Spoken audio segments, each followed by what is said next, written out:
In this video, I will share how I completed the first project from my Make 9 challenge list, this top and legging set. Additionally, I will discuss my experience using Gutterman Maraflex stretch thread for the first time.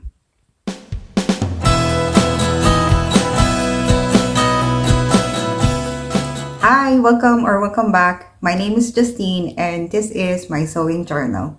So the first project I'm taking off my Make 9 challenge is this McCalls M8365 pattern. This is a zip-up corset style jacket with princess seams.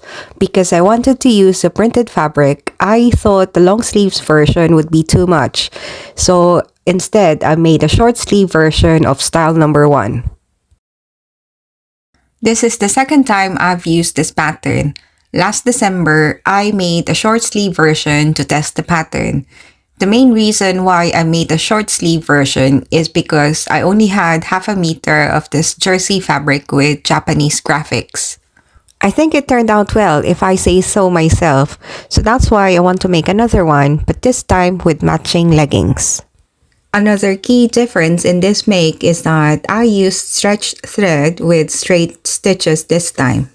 I have a basic sewing machine and I don't have an overlocker or a serger, so when sewing jersey, I just use the zigzag stitch on my machine. You're supposed to use the Maraflex thread as both needle and bobbin thread, so here I'm preparing my bobbin. Let me just quickly show you the difference between a standard thread, a Maraflex thread, and shearing elastic. At first glance, Maraflex looks a lot like standard thread.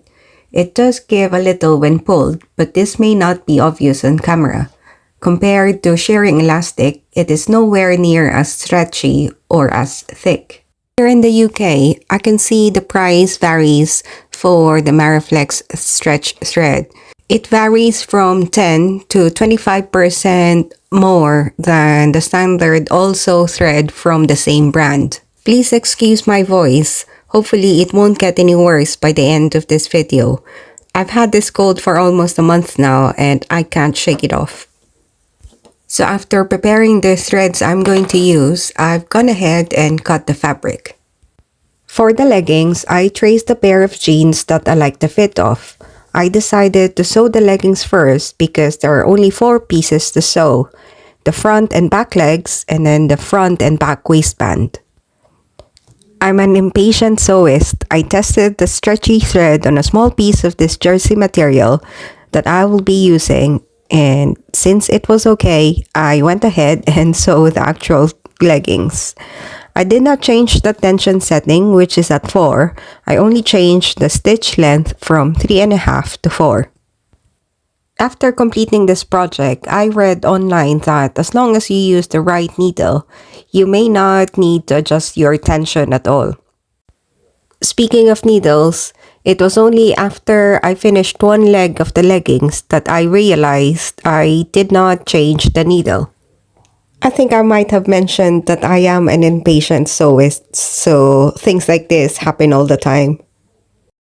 The correct needle is always important whatever you are sewing. I say to myself and conveniently forgetting. So here I'm changing my needle to a jersey needle in size 70. I think of jersey needles as gentle needles because they don't pierce fibers, but rather they are designed to go between them.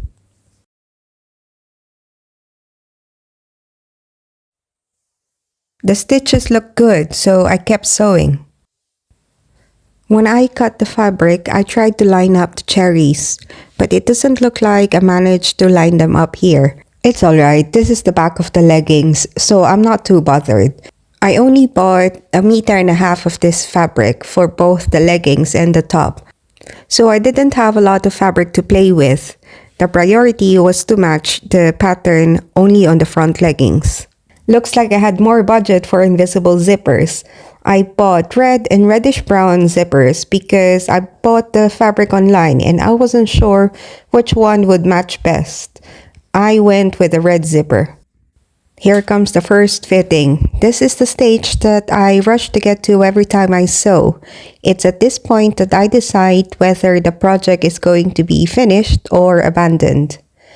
And yep, this one, as you know, is going to be finished. Here I was trying to figure out if it's best to just use elastics and remove the zipper, or go ahead with having a waistband with elastic and zipper on the side. I decided to keep the zip on the side. I think it gives a better fit. I just have to move it up so it lines up with the waistband. The jeans I traced had a wider waistband. Unfortunately, I didn't have enough fabric, so my waistband was slightly narrower. Okay, this next step, I think I really shouldn't be showing. It's a mad decision in action. I'm adding an obviously very wide elastic to the waistband. My plan was to insert the elastic, but I somehow ended up stitching the elastics. I thought I could make the waistband like the cuffing on the jacket that I was wearing.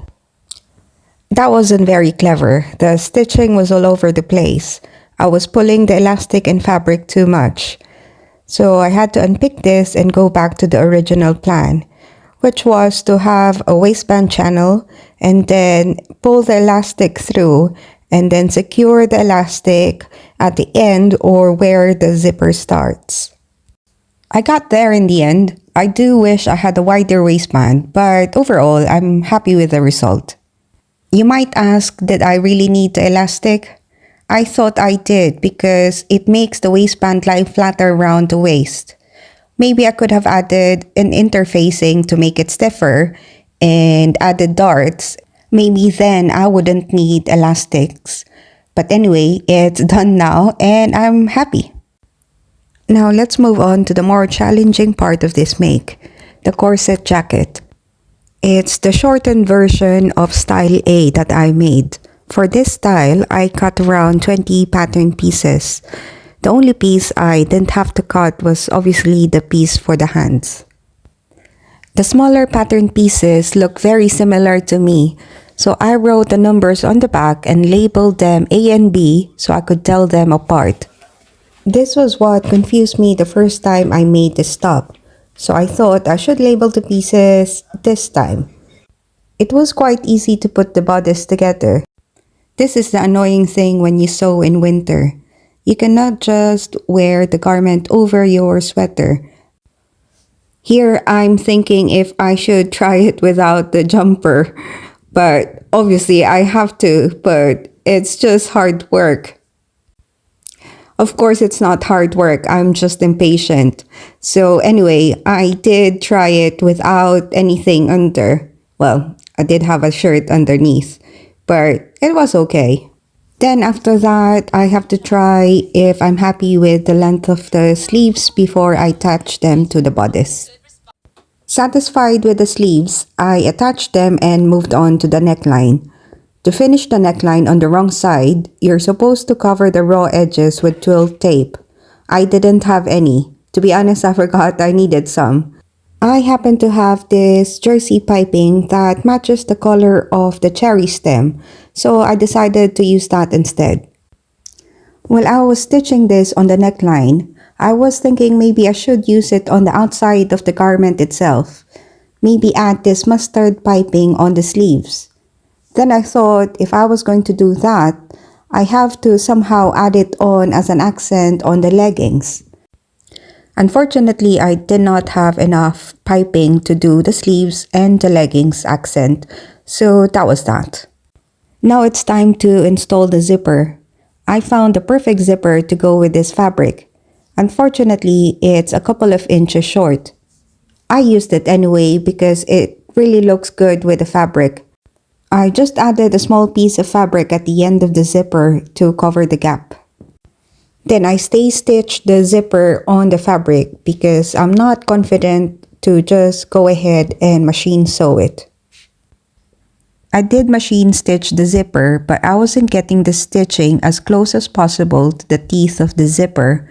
So in the end, I hand stitched the zipper in place using the Maraflex thread. I remembered later on that I had the same issue when I sewed the first top. But then I thought that was because I was doing zigzag stitches, so it was really impossible to get it as close as possible to the zipper teeth. I don't mind sewing by hand. In fact, I love it. I feel more in control. I think I get a better finish in the end. And voila, this is my McCalls M8365 corset style jacket, short sleeves version. This fabric print really makes me smile, although ironically, I'm not smiling in this video. I like that you can pull the zip up or down to create different looks. I also like that mustard accent around the collar. I can't remember which project I originally bought the mustard piping for. I'm glad I used it for this one though. Maybe I can also wear this top with a mustard vest inside. That way, I still have that accent collar.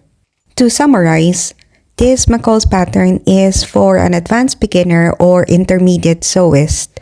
There are many pattern pieces to cut, so it can be tricky. I think it is really fun to try and make different versions of this top. The next time, I will try the version with a hoodie. As for sewing with the Maraflex thread, I think I will use it again. I don't think I have fully benefited from using stretch thread because this corset top is a little bit sporty. If I did make it with zigzag stitches like I did in the first top that I've made, it will look like it's a style choice rather than a necessity. Looking at both versions side by side, I am happy with both. It's definitely good to know that you have this option if you don't have an overlocker. You can simply buy a stretch thread to sew jersey fabrics. You also use less thread when you do straight stitches compared to zigzag stitches. So even though it is slightly pricier than standard thread, maybe it works out the same. Finally, one project done from the Make 9 challenge list.